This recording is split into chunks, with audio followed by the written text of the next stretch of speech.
আসসালামু আলাইকুম। আমন্ত্রণ মাই টিভির সংবাদে আপনাদের সাথে আছি আমি তুর্জা রিজাউল কথা। শুরুতেই জানিয়ে দিব সংবাদ শিরোনাম।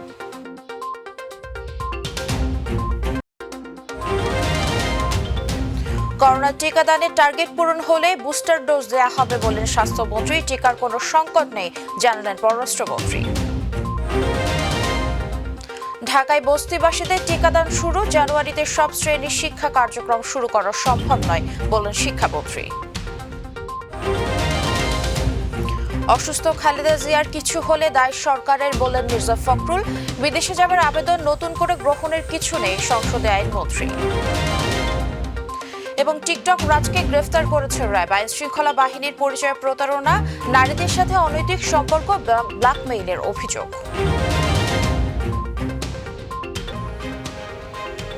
সুচিলের শিরোনাম, যাচ্ছে পুরো খবরে। আর শুরুতেই করোনার টিকাদান প্রসঙ্গ। করোনার টিকা প্রয়োগের নির্দিষ্ট টার্গেট পূরণ হলেই বুস্টার ডোজ দেওয়া হবে বলে জানিয়েছেন স্বাস্থ্যমন্ত্রী জাহিদ মালিক। সকালে রাষ্ট্রীয় অতিথি ভবন পদ্মায় সৌদি আরবের উপহার দেয়া করোনার টিকা হস্তান্তর অনুষ্ঠানে তিনি একথা জানান। সৌদি আরবের মতো বিভিন্ন দেশ করোনার টিকা নিয়ে বাংলাদেশকে সহযোগিতা করতে চায় জানিয়ে পররাষ্ট্রমন্ত্রী একে আব্দুল মোমেন বলেন, দেশে টিকার কোনো সংকট নেই। বিস্তারিত জানাচ্ছেন সাইদুর রহমান আবির। রাষ্ট্রীয় অতিথি ভবন পদ্মায় বাংলাদেশকে সৌদি আরবের উপহার দেয়া 15 লাখ অ্যাস্ট্রাজেনেকা টিকা হস্তান্তর অনুষ্ঠান। সৌদি আরবের এই উপহার হস্তান্তর করেন বাংলাদেশে নিযুক্ত সৌদি রাষ্ট্রদূত। 1.5 million vaccine from Saudi Arabia as a gift to Bangladesh to translate the distinguished relationship between Saudi and Bangladesh. অনুষ্ঠানে সিনোফার্মের টিকা 2 ডোজ সম্পন্ন করেও প্রবাসীদের সৌদি আরবে গিয়ে কেন কোয়ারেন্টাইন করতে হচ্ছে সে বিষয়ে সাংবাদিকদের প্রশ্নের জবাব দেন উভয়ই। আমাদের যারা এখান থেকে ওয়ার্কার যায়, যারা সিনোফার্ম বা চাইনিজ ভ্যাকসিন নিয়ে যায়, তাদেরকে কোয়ারেন্টাইনে করতে হয়। তো এখন আমি ওনাদেরকে বললাম, বা এর আগেও বলা হয়েছে যে WHO অ্যাপ্রুভ যে ভ্যাকসিনগুলো আছে সেগুলো জানি সৌদি গভর্নমেন্ট অ্যাপ্রুভাল দেয় করছে এবং সেটা তারা দিবে, কিন্তু না দেওয়া পর্যন্ত সেই নিয়ম মেনেই আমাদের লোকজন যেতে হবে। And inshallah, I just had a discussion with the Honorable Minister of Health to write to government of Saudi Arabia to consider the Chinese vaccine, and inshallah they will respond positively inshallah. Corona ভ্যাকসিনের সবশেষ তথ্য তুলে ধরেন স্বাস্থ্যমন্ত্রী।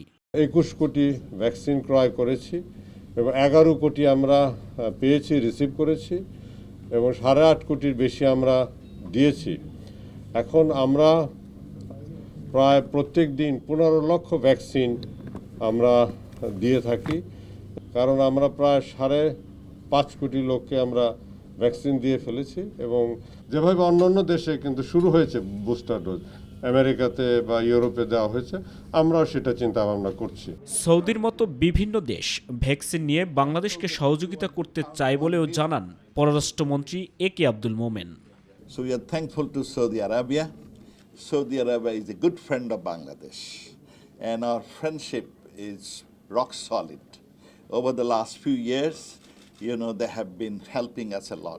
সাইদুর রহমান আবির, মাই TV, Dhaka. Corona প্রতিরোধে এবার টিকাদান কর্মসূচি শুরু হলো বস্তিতে। সকালে রাজধানীর সবচেয়ে বড় বস্তি কাকরাইলে এর আনুষ্ঠানিক উদ্বোধন করা হয়। টিকাদান কর্মসূচি পরিদর্শন করে 18 বছরের ঊর্ধ্বে সকল বস্তিবাসীকে টিকার আওতায় আনার কথা জানান উত্তর সিটি কর্পোরেশনের প্রধান নির্বাহী সেলিম রেজা। রাকিব হাসানের রিপোর্ট। বিভিন্ন শ্রেণী পেশার পর করোনা প্রতিরোধে এবার বস্তিবাসীকে করোনার টিকার আওতায় আনতে বিশেষ উদ্যোগ গ্রহণ করেছে সরকার। এরই অংশ হিসেবে সকালে করাইল বস্তিতে 25টি বুথের মাধ্যমে শুরু হয় করোনার টিকাদান কার্যক্রম। টিকাদান কার্যক্রম পরিদর্শন করেন ঢাকা উত্তর সিটি কর্পোরেশনের প্রধান নির্বাহী। পরিদর্শন শেষে তিনি জানান, প্রথম দিন 15,000 টিকা দেয়া হলেও আগামীকাল থেকে এর সক্ষমতা বাড়িয়ে প্রতিদিন 20,000 বস্তিবাসীকে টিকা দেয়া হবে। আমরা এই বস্তিবাসীদের জন্য 5 লক্ষ টিকা ঢাকা উত্তর সিটি কর্পোরেশন মাননীয় মেয়র মহোদয়ের উদ্যোগে আমরা পেয়েছি। আমরা সার্বিক প্রস্তুতি নিয়েছি যাতে সুষ্ঠুভাবে নিয়মতান্ত্রিক উপায়ে আজকে 15,000 মানুষকে আমরা টিকাদান কর্মসূচি শেষ করতে পারি। এনআইডি কিংবা জন্ম সনদ না থাকলেও টিকা নিতে পারবেন বস্তিবাসীরা। সেলিম রাজা বলেন, কর্মজীবীদের জন্য টিকাদান কর্মসূচি চালু থাকবে শুক্র ও শনিবার। কর্মজীবী যে সকল মানুষ আছেন যারা আজকে বাইরে কাজে চলে গেছেন, যারা আজকে এখানে টিকা দেওয়ার সময় উপস্থিত নাই, তাদের জন্য আমরা শুক্রবার শনিবার টিকা দেওয়ার কর্মসূচি হাতে নিয়েছি। আমরা আশা করছি 1 লক্ষাধিক মানুষ এই করাইল বস্তির আওতায় আমাদের কাছ থেকে টিকা নেবেন এবং যেই পর্যন্ত করাইল বস্তিতে 18 বছরের উপরে সকলের টিকা দেওয়া শেষ না হবে ততক্ষণ পর্যন্ত আমাদের এই কর্মসূচি চলবে। করাইল বস্তিতে বসবাস করেন নিম্ন আয়ের প্রায় 2 লক্ষ মানুষ।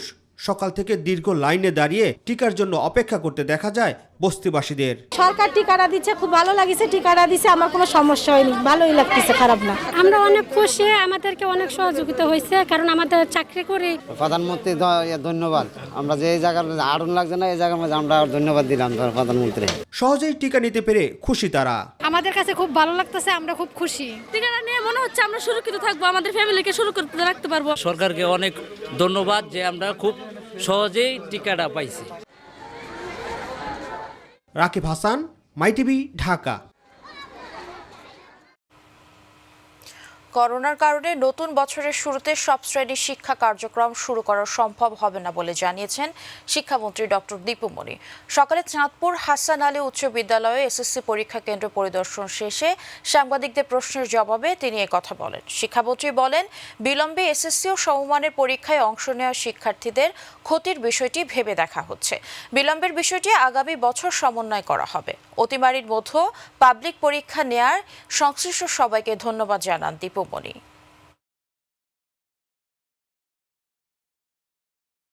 প্রতিটি শ্রেণীর সকল ক্লাস নেওয়া সেটি এখনো সেভাবে সম্ভব হবে না। কাজে আমরা বছরের গোড়ায় আমরা শুরু করতে চেষ্টা করব, এই বছর যেভাবে চলছে তার থেকে হয়তো আরেকটু বাড়াবার চেষ্টা করব।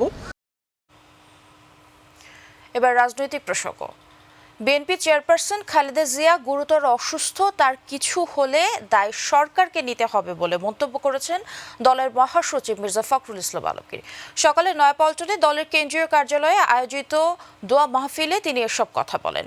মানবিক দিক বিবেচনায় নিয়েও খালেদা জিয়াকে বিদেশে যেতে দেওয়ার আহ্বান জানান মির্জা ফখরুল। তাকে শুধু রাজনীতি থেকে সরিয়ে দেওয়ার জন্যই আজকে ভয়াবহভাবে যে চক্রান্ত, সেই চক্রান্তে তাকে এখন জীবন থেকে সরিয়ে দেওয়ার চক্রান্ত শুরু হয়েছে। শুধু বিএনপির জন্য নয়, তার পরিবারের জন্য নয়, এই বাংলাদেশের 16 কোটি স্বাধীনতাকামী মানুষের জন্য তাকে আমাদের বড় প্রয়োজন। তার পরিবার থেকে আবেদন করা হয়েছে যে অন্তত মানবতার স্বার্থে তাকে বাইরে চিকিৎসা করবার সুযোগ দেওয়া হোক। বিদেশে উন্নত চিকিৎসার সুযোগ চেয়ে করা বিএনপি চেয়ারপারসন খালেদা জিয়ার করা আবেদন 401 ধারায় নিষ্পত্তি করা হয়ে গেছে। নতুন করে আবেদন গ্রহণের কিছু নেই বলে জানিয়েছেন আইনমন্ত্রী আনিসুল হক। সংসদ অধিবেশনে একথা বলেন আইনমন্ত্রী। বলেন, চিকিৎসার জন্য প্রয়োজনীয় সকল সুবিধাই তিনি দেশে পাচ্ছেন। এর আগে ঘটনার 72 ঘন্টা পরে ধর্ষণের মামলা না নেওয়া নিয়ে ঢাকার নারী ও শিশু নির্যাতন দমন ট্রাইব্যুনাল 7 বিচারকের মামলার রায়ে পর্যবেক্ষণ প্রসঙ্গে অপর এক সংসদ সদস্যের বক্তব্যের প্রেক্ষাপটে আইনমন্ত্রী বলেন, জনগণের কাছে জবাবদিহিতা করতে প্রধান বিচারপতির কাছে চিঠি দিয়েছেন। কাকে রাখবেন that I also did not suggest. মাননীয় প্রধান বিচারপতি, এই ব্যাপারটা আপনি একটু দেখবেন। এটা কি আমি একজন জনপ্রতিনিধি হিসাবে, সরকারের একজন সদস্য হিসাবে জনগণের কাছে আমার যে জবাবদিহিতার যে দায়িত্ব আছে, সেই দায়িত্ববোধের থেকে আমি এটা করেছি। আমি অন্যায় করেছি, ওনারা যদি বলেন অন্যায় করেছি, ওনারা বলতে পারেন, কিন্তু জনগণের চোখে আমি অন্যায় করি নাই। এবার অন্যান্য প্রসঙ্গ।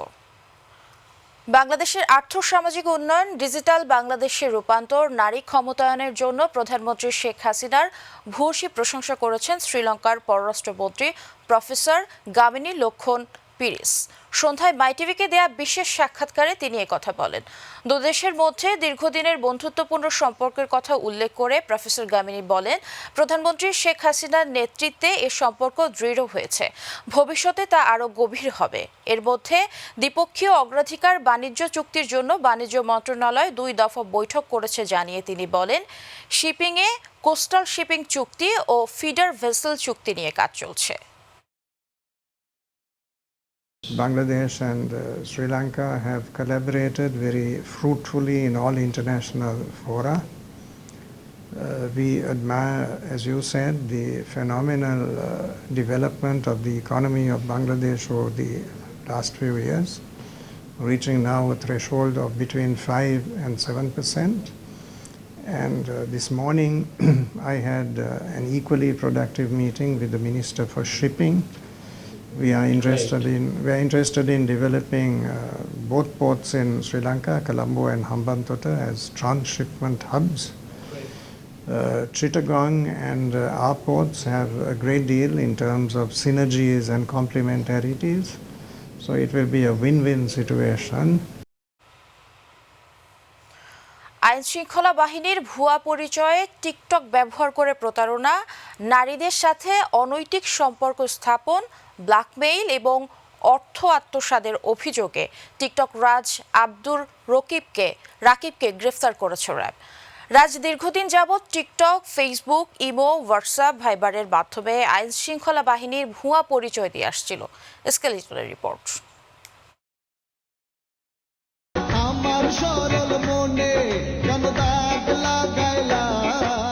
আসলে এটি কোনো সিনেমা বা নাটকে হিরোর চরিত্রের অভিনয় নয়। টিকটকের নামে ভুয়া আইন শৃঙ্খলা বাহিনীর পরিচয়ে রাজ নামের এই প্রতারকের প্রতারণা।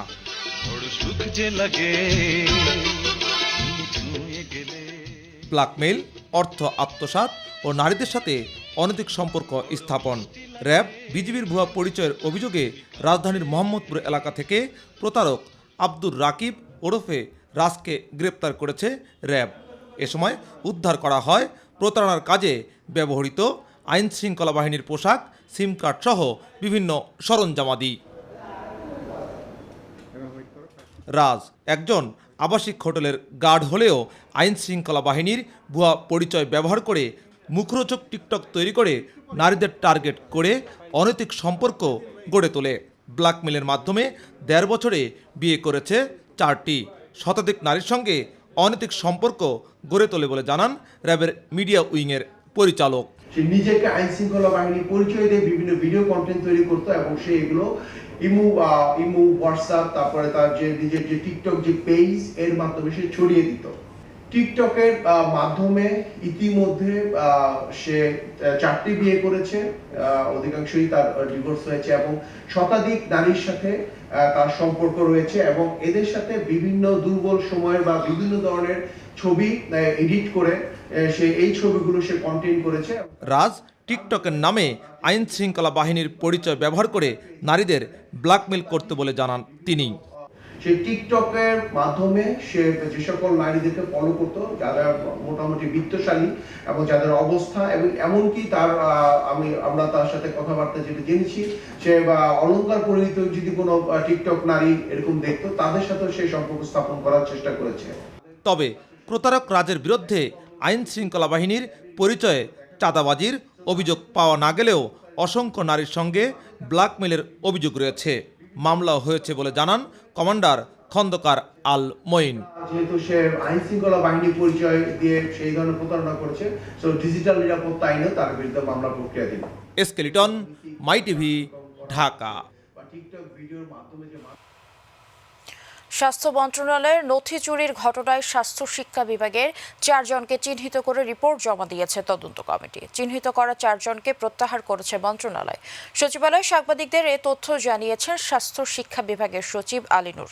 অভিযুক্তদের বিরুদ্ধে অফিসিয়াল প্রসেস অনুযায়ী পরবর্তী ব্যবস্থা নেওয়া হবে বলেও জানান তিনি।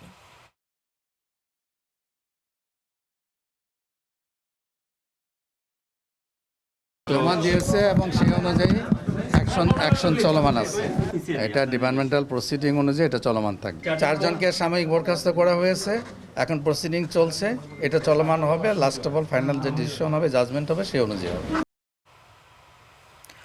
কোনটি ডিজেল চালিত আর কোনটি সিএনজি চালিত, রাজধানীর বিভিন্ন রুটে চলাচলকারী শতভাগ বাসকে এখনও চিহ্নিত করা সম্ভব হয়নি। প্রজ্ঞাপন জারির 1 সপ্তাহ পেরিয়ে গেলেও সমস্যার সমাধান না হওয়ায় ক্ষোভ প্রকাশ করেন যাত্রীরা। বাড়তি ভাড়ার অভিযোগ তুলে এ থেকে পরিত্রাণের জন্য সংশ্লিষ্ট কর্তৃপক্ষের সহায়তা চাইছেন সাধারণ যাত্রীরা। শিলুর রোজার রিপোর্ট। নতুন ভাড়া বৃদ্ধি সংক্রান্ত প্রজ্ঞাপন জারির পরপরই বিআরটিএ ভাড়া নির্ধারণের চার্ট মালিক সমিতির নেতাদের কাছে পৌঁছে দিয়েছে বলে জানিয়েছে সংশ্লিষ্টরা। এছাড়াও সেই চার্ট প্রতিটি পরিবহনে ঝুলিয়ে রাখারও নির্দেশ দেওয়া হয়েছে। কিন্তু নতুন ভাড়ার চার্ট দেখা যায়নি অনেক বাসে। হাতে গোনা কয়েকটিতে দেখা মিলেছে ভাড়ার চার্ট। প্রতিটা বাসে স্টিকার লাগানো উচিত, কোনটা সিএনজি ভিতরে নট বাইরে এবং কোনটা ডিজেল চালিত।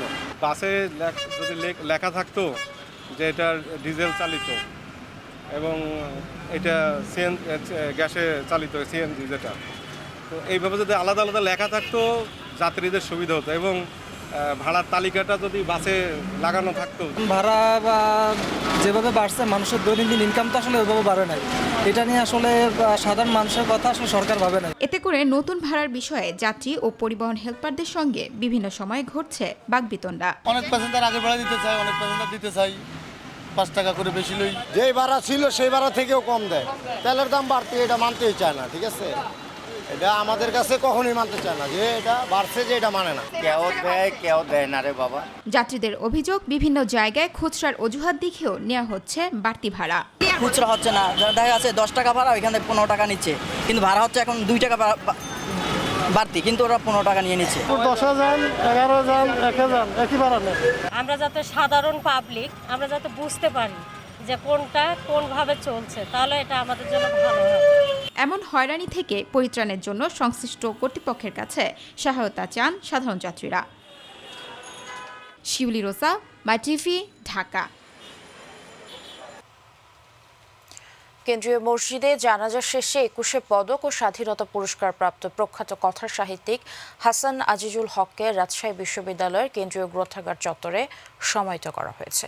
দাফনের আগে শ্রদ্ধা জানাতে তার মরদেহ বিশ্ববিদ্যালয়ের কেন্দ্রীয় শহীদ মিনারে নেওয়া হয়।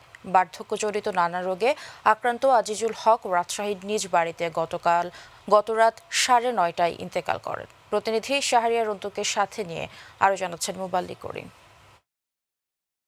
যদি বলে যে আপনি কি প্রেম করেছিলেন, হ্যাঁ, সে কোন ক্লাস 9-এ। 21শে পদক ও স্বাধীনতা পুরস্কারপ্রাপ্ত কথা সাহিত্যিক হাসান আজিজুল হকের মৃত্যুর সংবাদ ছড়িয়ে পড়ার পর রাতেই রাজশাহীর নিজ বাসভবনে ভিড় করেন পরিজনসহ সাহিত্যাঙ্গনের সংশ্লিষ্টরা। শোকার্তদের স্মৃতিচারণায় উঠে আসে হাসান আজিজুল হকের জীবনের নানা দিক। ওনার লেখার মধ্যে উনি সাহিত্যের মধ্যে উনি জীবন দর্শনকে অত্যন্ত চমৎকারভাবে তুলে এনেছেন। এজন্যই উনি ওনার লেখা এবং ওনার জীবন দর্শন একটু ব্যতিক্রম।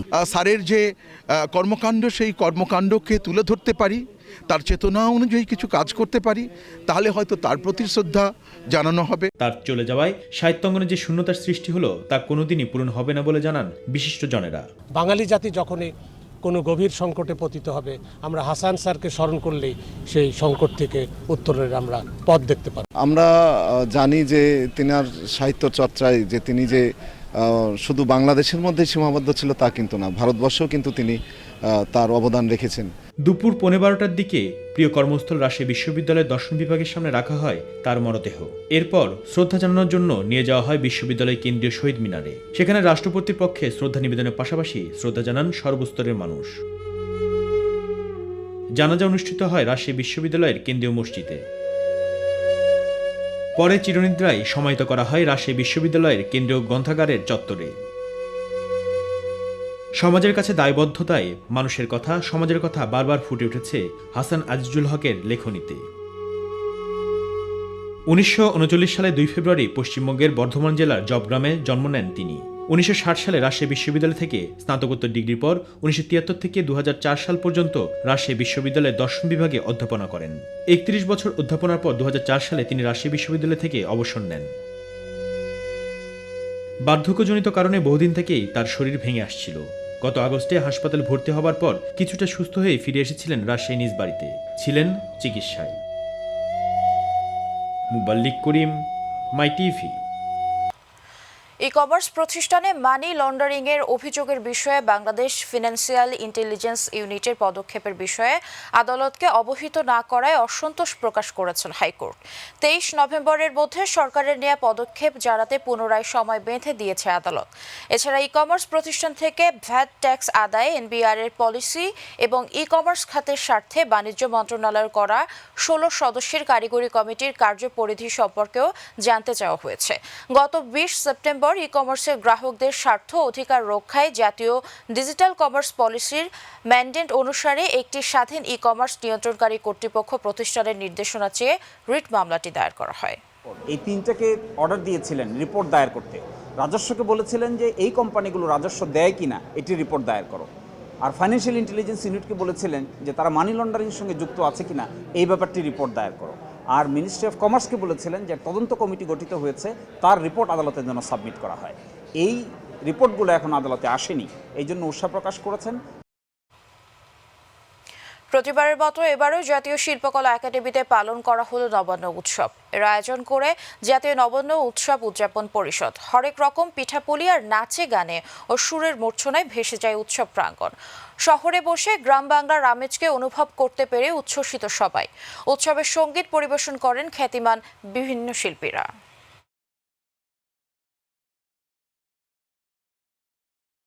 দল, মত, ধর্ম, বর্ণ নির্বিশেষে সবাই আমরা এছাড়া অংশগ্রহণ করি। এর মাঝেও আমরা কিছু বিভেদ দেখি ধর্মের নামে, সমাজের নামে। আমরা এই ধর্মীয় উগ্রবাদের বিরুদ্ধে লড়াই করছি সাংস্কৃতিক কর্মকাণ্ডকে ছড়িয়ে দিয়ে। বাগেরহাটের মোংলা বন্দরে কার্গো জাহাজ ডুবির ঘটনায় নিখোঁজ 5 নাবিকের মধ্যে 2 জনের মরদেহ বিকেলে উদ্ধার করেছে কোস্টগার্ড। সোমবার রাত 9:30টায় বন্দরের হারবারিয়ার 9 নম্বর বয়া এলাকায় পানামা পতাকাবাহী হ্যান্ডি পার্ক নামের জাহাজের ধাক্কায় এমভি ফারদিন 1 নামের কয়লা বোঝাই কার্গোটি ডুবে যায়। এতে থাকা 7 নাবিকের মধ্যে 2 জনকে উদ্ধার করা সম্ভব হলেও 5 জন নিখোঁজ ছিলেন। 20 ঘন্টা পর 2 জনের মরদেহ উদ্ধার করা হয়।